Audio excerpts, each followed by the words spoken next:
25% tariff on cars and trucks made in the United States in retaliation for the tariffs that went into effect on Canadian vehicles. Donald Trump's harsh tariffs on Southeast Asia threaten the region's role as the world's alternative to Chinese manufacturing. In fact, Vietnam, hit by one of the steepest rates at 46%, has been a top beneficiary of companies' supply chain shifts away from China. US officials have warned of generational floods in the US South and Midwest as storms ripped across a swath of the country from Texas to Michigan, whipping up tornadoes and also killing 2 people.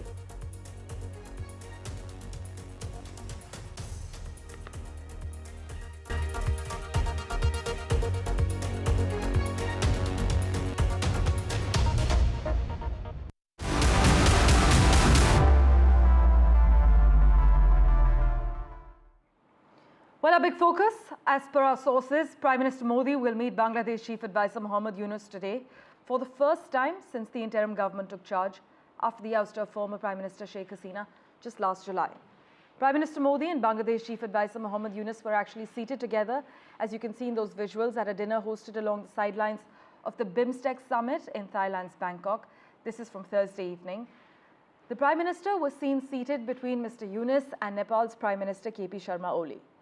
This comes amid a stress in bilateral relations between New Delhi and Dhaka following the ouster of former Prime Minister Sheikh Hasina on the 5th of August last year, also in the light of the treatment of minorities in Bangladesh. In fact, Dhaka had requested a bilateral meeting on the sidelines of this BIMSTEC summit in Bangkok to sort out differences, but Prime Minister Modi, scheduled in Thailand, did not mention the requested meeting. In fact, the Ministry of External Affairs is yet to confirm the development, but as per our sources, Prime Minister Modi will meet Bangladesh Chief Advisor Modi-Yunus today for the first time since the interim government took charge in Dhaka and after the ouster of former Prime Minister Sheikh Hasina. Prime Minister Modi and Modi-Yunus were seated together at a dinner hosted along the sidelines of the BIMSTEC summit in Bangkok. In fact, the Prime Minister was seen seated between Mr. Yunus and Nepal's Prime Minister. My colleague Vishal Vivek has been tracking the finer developments in Bangkok for us. He joins us live at the moment. Vishal, besides the key takeaways from the 6th BIMSTEC summit, also take us through what we know regarding this meeting between Prime Minister Modi and Bangladesh's Modi-Yunus. We are given to understand that the Ministry of External Affairs is yet to confirm the development. That is correct. So it's yet to be confirmed from the Indian side. No official statement from the Indian side about the meeting, supposed meeting between Bangladesh's leader Modi-Yunus and Prime Minister Narendra Modi. But there have been many reports in the last 24 hours from the Bangladeshi media side particularly that say that there will be a meeting today. And we have also confirmed from the Bangladeshi side that there will be a meeting, but there's no clarity when exactly the meeting would be. It could be after the main summit is over or before. That remains to be seen. And also on the other hand, as you mentioned, there could be another meeting between the 2 PMs, PM Modi and PM KP Sharma Oli.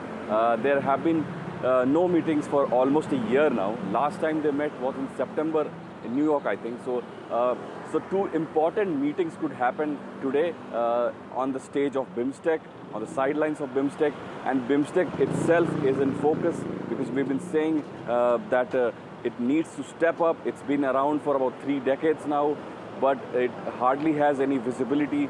People actually don't know about it.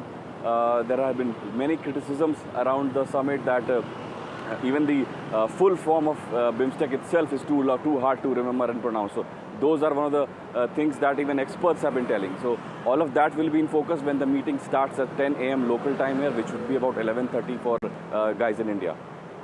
As always, Vishal, thanks so much for joining us with the lowdown. In fact, for further clarity, we also have with us Strategic Affairs expert Brahma Chalani on the broadcast. As always, sir, thank you so much for making time out for us. This meeting on the sidelines of the BIMSTEC summit in Bangkok, we know it will be significant as it follows months of tensions between Dhaka and Delhi over attacks on minorities and also Sheikh Hasina's continued stay in Delhi. Are you optimistic about the outcome, sir?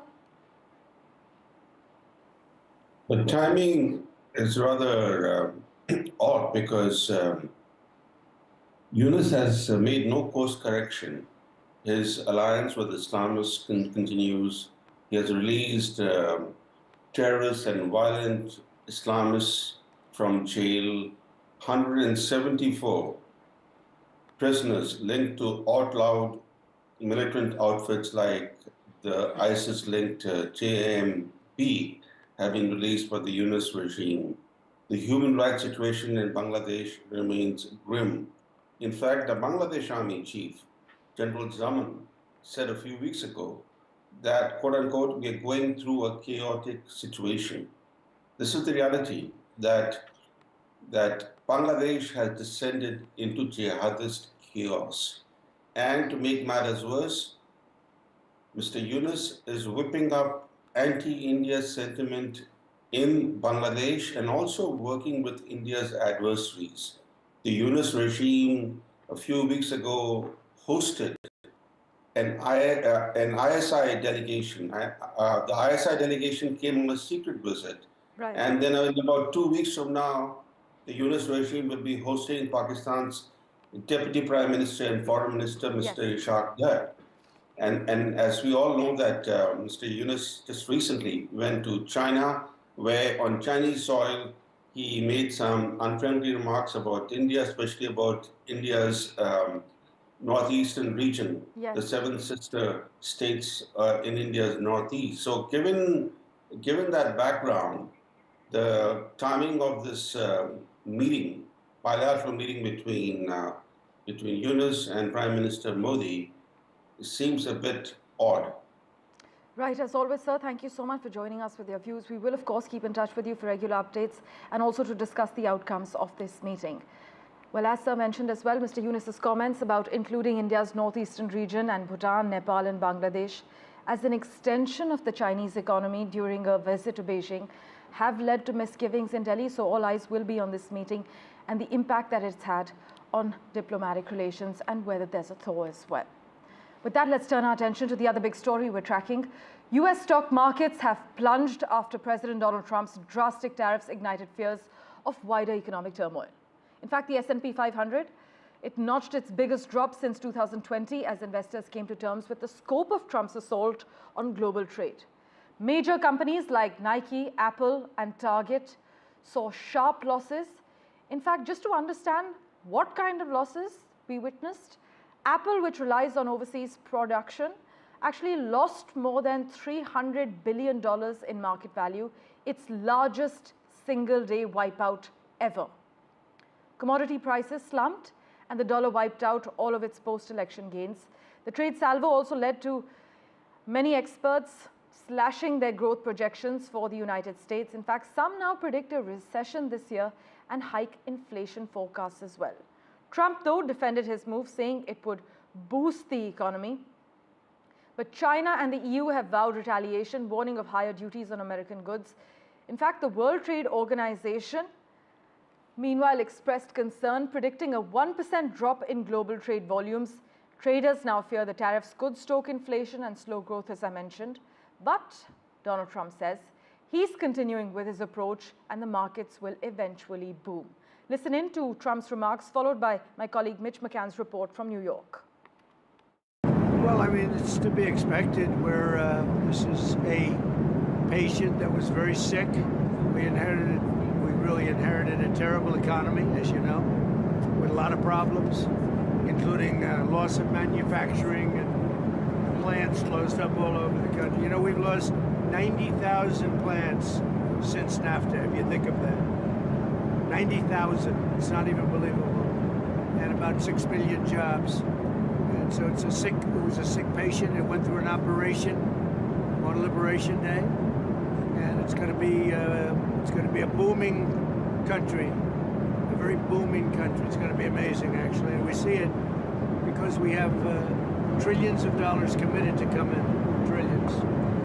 Thursday marked the worst day for markets since the height of the coronavirus pandemic 5 years ago. The Dow Jones fell 1,679 points, its worst day since June 2020. The S&P 500 was down 4.84%, also its worst day since June 2020. And the Nasdaq was down as well, 5.97%, its worst day since March of 2020. Now, despite the turbulence on the markets, Donald Trump says he's determined to continue with his approach, saying things are going very well. On Thursday, he said to reporters the markets are going to boom, the stock is going to boom, and the country is going to boom.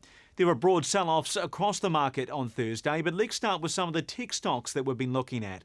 Apple, which makes a number of its devices throughout Asia, finished down 9.25%. Meta was down 8.96% and Amazon was down 8.98%. Also affected were sportswear brands, many of whom make their products in Vietnam, Indonesia and China. Nike, for example, which reportedly makes 25% of its shoes in Vietnam, finished down 14.44% at the closing bell in New York. Adidas was down 10% and Puma was down 11.84%. So a difficult day, a turbulent day, a brutal day on the US markets. Mitch McCann, NDTV, New York. Well, world markets have plunged following Trump's announcement of these widespread reciprocal tariffs. But Canada has announced limited countermeasures in response to Donald Trump's new tariffs. Prime Minister Mark Carney called the move a tragedy for global trade and said Canada would impose a 25% tariff on non-compliant US vehicle imports. However, auto parts and Mexican content will be exempt. This is what he has said.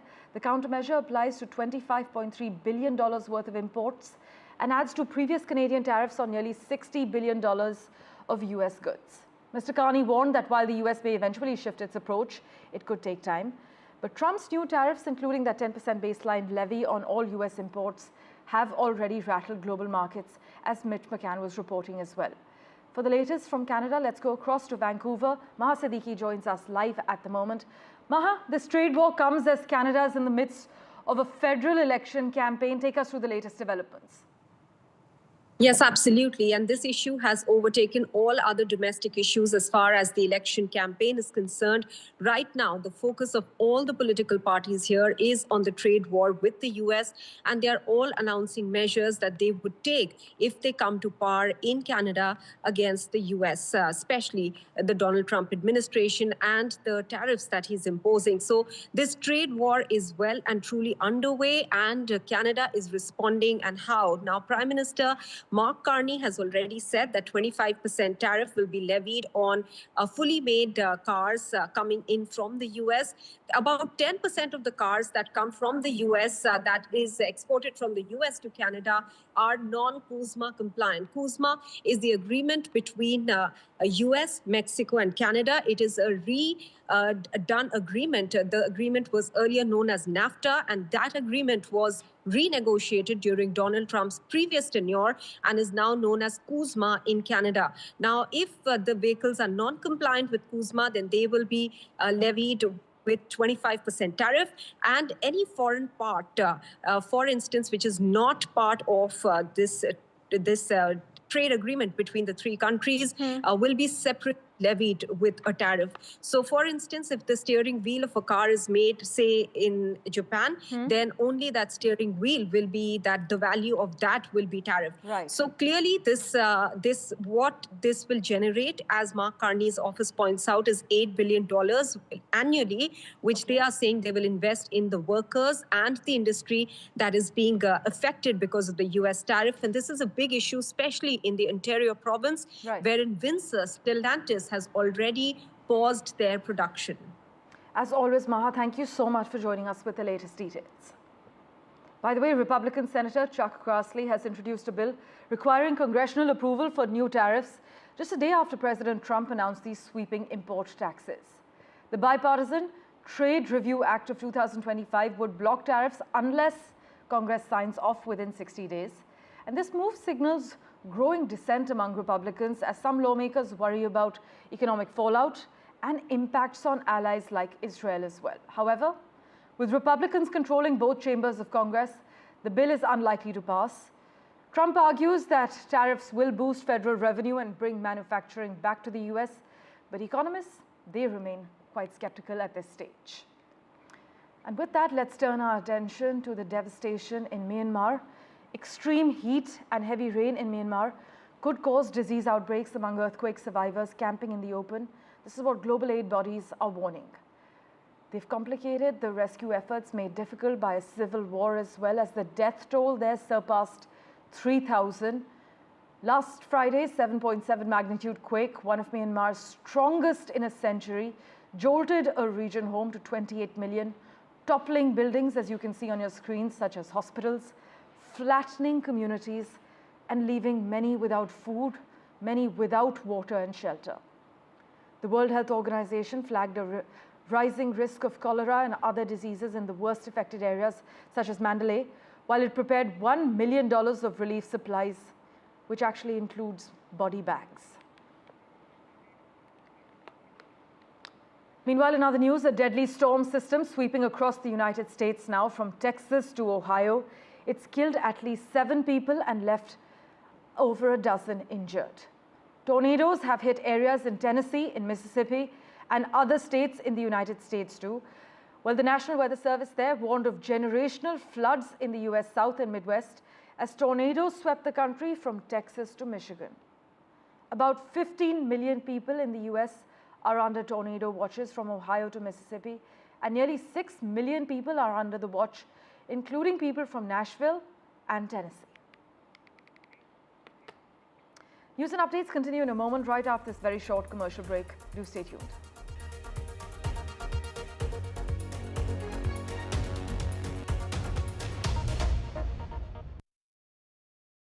मैं हूँ सिकंदर। आया हूँ मैं NDTV पे आपको बताने।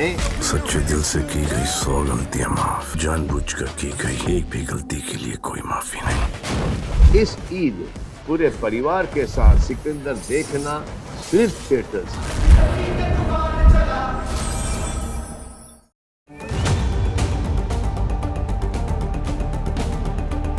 From Bangkok to Colombo, Prime Minister Modi's 3-day mission to redefine India's global influence. Economic hawks Richard Rosso and Amitindu Palin decode the India-US tariff standoff. And locked up but not forgotten, 10,000 Indians behind bars and New Delhi's fierce fight to get them back home. All this and more only on India Sense with me, Gauri Dwivedi, at these timings on the NDTV network. Do you really know the company you invest in? What is the real picture behind presentations and claims? Is the outlook as rosy as the company claims? Know Your Company, powered by NDTV Profit Research, shines a light on the biggest stock market movers.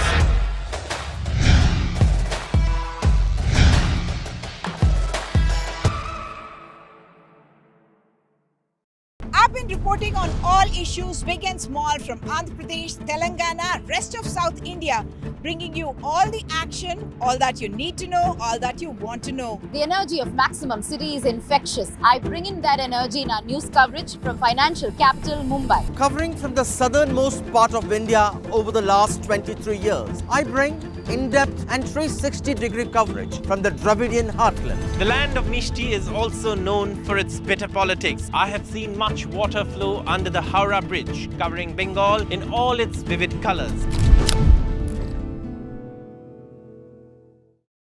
In today's interconnected world, India's voice is more crucial than ever. When India speaks, the world listens. At NDTV World, we are that voice, bringing you intelligent and insightful news from India and beyond. From geopolitics and diplomacy to economic shifts, migration.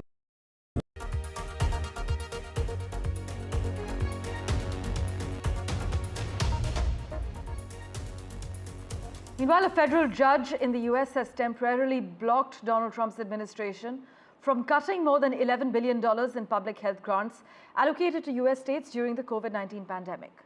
But this ruling by US District Judge Mary S. McElroy in Rhode Island bars the US Department of Health and Human Services, as well as its agencies, from implementing the cuts while the litigation plays out.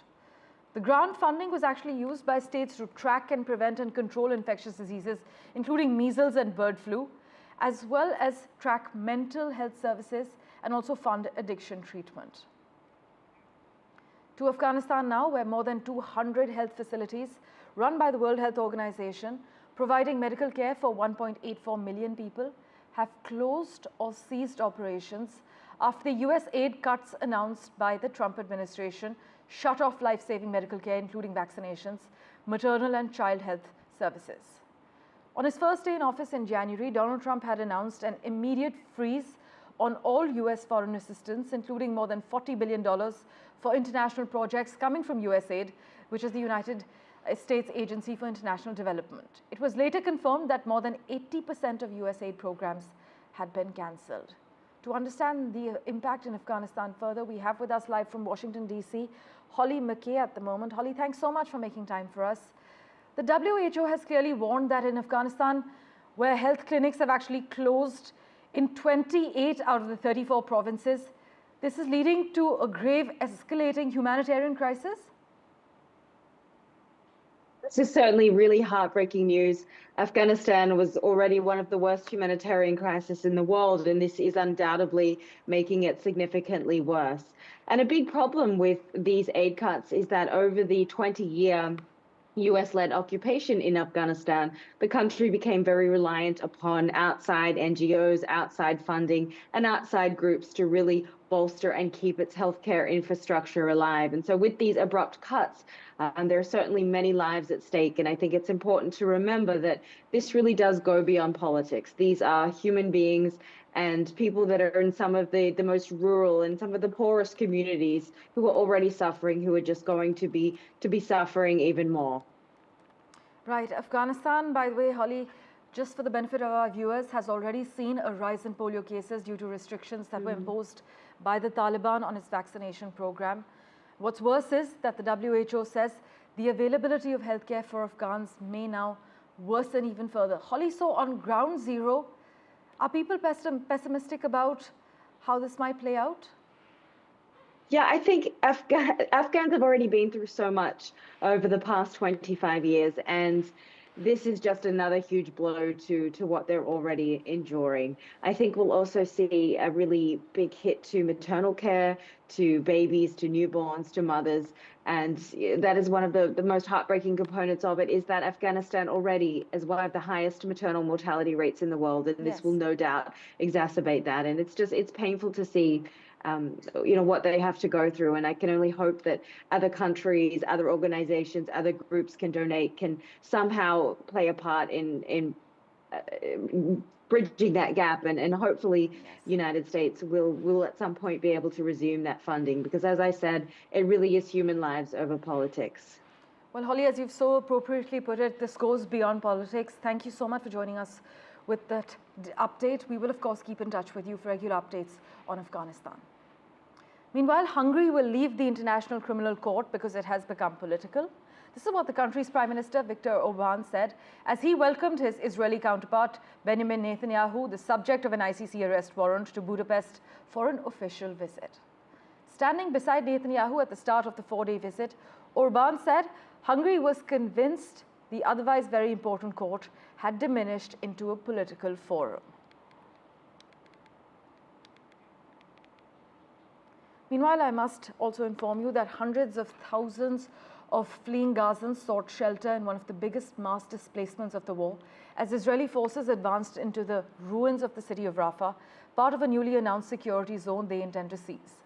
A day after declaring their intention to capture large parts of the crowded enclave, Israeli forces pushed into the city on Gaza's southern edge, which had served as a last refuge for people fleeing other areas for much of the war.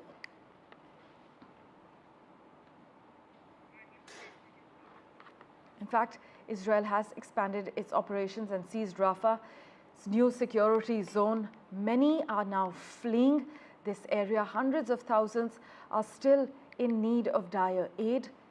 These are the scenes emerging from the enclave as we speak, as Israeli forces advance into the ruins of the city of Rafah, part of a newly announced security zone they intend to seize. Thank you for investing your time in watching this edition of The World 24/7. As always, we'll keep tracking all the latest updates for you. Do stay tuned.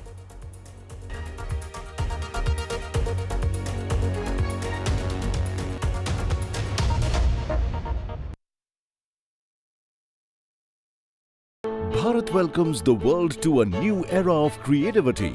Waves World Audiovisual and Entertainment Summit, as Mumbai hosts the global stage for creativity and innovation. Connecting creators through Creatosphere, where emerging voices rise. Wave Accelerator, where ideas meet global investors. Waves Bazaar, a global marketplace for content. Connecting countries through global media dialogue and industry roundtable.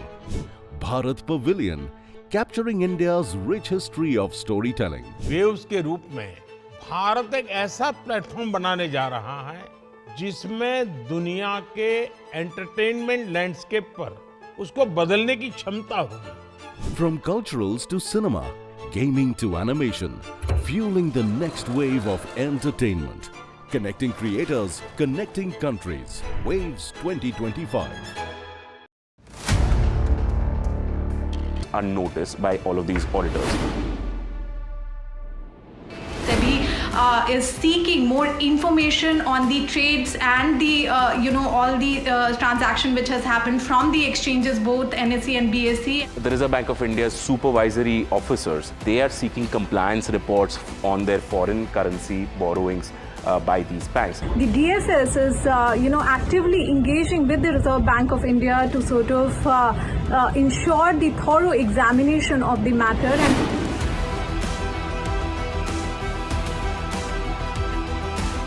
And IndusInd Bank, as part of its internal review, had found that certain aspects of its derivatives portfolio was not meeting the standard that was set by the Reserve Bank of India.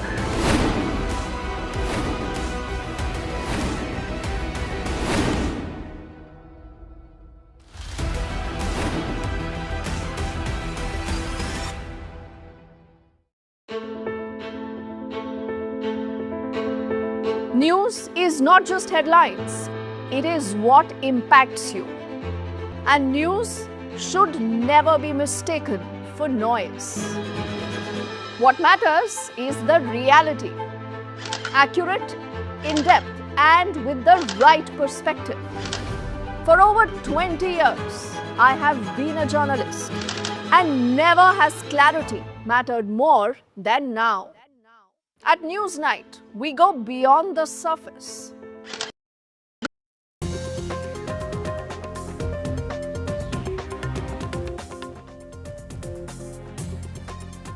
A very good morning. You're watching NDTV 24/7. We've woken up to a very tragic news coming in of veteran actor Manoj Kumar, who's died at the age of 87. He'd been battling a prolonged illness. He died at the Kokilabehan Ambani Hospital in Mumbai. We'll get you all the details. First, let's get you the headlines. Bollywood's Bharat Kumar has died at the age of 87. Veteran actor Manoj Kumar is no more.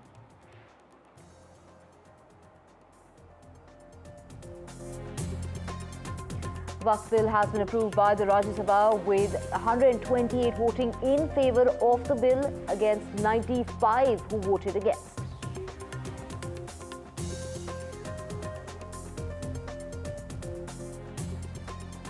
In the Hyderabad University, Rao, the Telangana government has now set up a panel in order to settle that issue as far as the 400-acre land grab is concerned.